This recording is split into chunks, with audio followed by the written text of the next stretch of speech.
Tradicionalna manifestacija koja svake godine slavi duh zajedništva i najlepše principe darivanja i ovog puta obradovaće one kojima su naša podrška i pomoć u ovim trenucima najpotrebniji.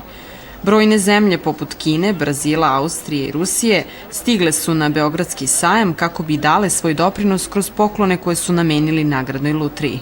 Na svakom štandu tih učesnica našle su se stvari koje su karakteristične za svaku od tih zemalja. Predlažemo svima koji još nisu stigli da kupe loz, jer, kako kaže Jovan Čamicić, morao je da kupi loz da bi išao na put oko sveta, tako ga je opisao Branislav Nušić. Ovo je 17.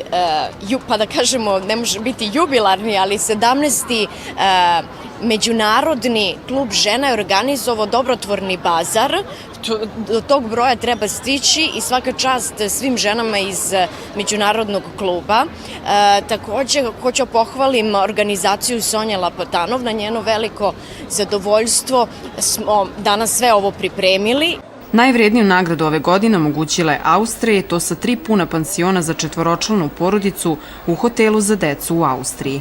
Na njihovom štandu našli su se brojni prehrambeni proizvodi, ali su za manifestaciju specijalno pripremili ono što je karakteristično za njihovu nacionalnu kuhinju. Logika našeg štanda je da pregovaramo sa svim našim dobavljačima, firmama, oni nam daju robu ili su direktno prisutni, kao što vidite iza mene, i pripremimo nešto na samom ličnom mestu, kako bismo mogli da preprodajemo ljudima kojima baš treba. Imamo povoljnu cenu, ali taj novac upravo opet na kraju ide onda u razne donacije. Na austrijskom štandu imamo razne donacije raznih austrijskih firmi, od prehrambenih proizvoda do raznih proizvoda za domaćinstvo, a iza mene upravo vidite i austrijsku kuhinju, svinjsko pečenje, to je sigurno pojam sa austrijske kuhinju i danas naravno nudimo među ostalih stvari svinjsko pečenje svim našim posetilicima.